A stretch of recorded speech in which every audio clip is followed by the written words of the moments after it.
কেউরে কিছু শাড়ি কেউরে কিছু টাকা দিছেন। এটা বড় অঙ্কের টাকা নাই বা বড় অঙ্কের শাড়ি নাই।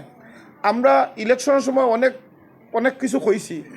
সামনে যেহেতু ইলেকশন পরপরও একটা ঈদ আইছে, ঈদ উপলক্ষে ঈদের উপহার দেওয়া হয়েছে শাড়ি, 700টা শাড়ি।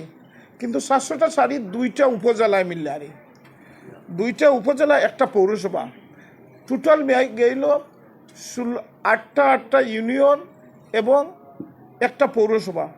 টোটাল যদি আমরা ইউনিয়নেও পৌরসভা ধরি 17টা ইউনিয়ন, 17টা ইউনিয়নে আমরা 10 লাখ টাকা ভাগ করি। আমরা প্রত্যেক ওয়ার্ড পর্যায়ে আমরা একটা ওয়ার্ডও আমরা 6 জন রেখে দেবো টাকা প্রত্যেক ওয়ার্ডও।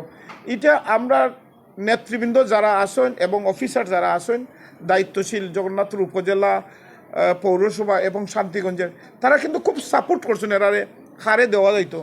হয়তো অনেকেই আজকে এই ঈদ উপহার পায়রা না, নেক্সট পরের যেটা পাইবা হেরা ইনশাল্লাহ তারা পরের পাইবা, এরা আপসেট হই না জানো। আর একলগে তো সবরে দেওয়া সম্ভব হইতো না, এখান তো বুঝরা। আপনারা মিডিয়া যারা আছেন তারাও একটু সহযোগিতা করবা ইনশাল্লাহ। আর আপনারা দোয়া করবা আমরা নবনির্বাচিত প্রধানমন্ত্রী তারেক রহমান সাহেবের দায়, এবং দোয়া করবা আমরা জগন্নাথ শান্তিগঞ্জের সকল মানুষের দায়, যাতে আমরা ভালোভাবে সুন্দরভাবে ঈদ উদযাপন করতে পারি এবং সবাই যাতে ভালো থাকি সুস্থ থাকি। আর উড়াউড়ি করবা না।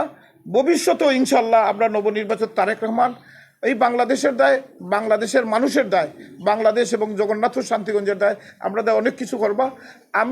আমারে আপনারা ভোট দিয়া নির্বাচিত করছেন, আপনারা একজন সেবক হিসাবে আমরা প্রধানমন্ত্রী সাহেবের এই যে ঈদ উপহার তারা ডিস্ট্রিবিউট করলাম।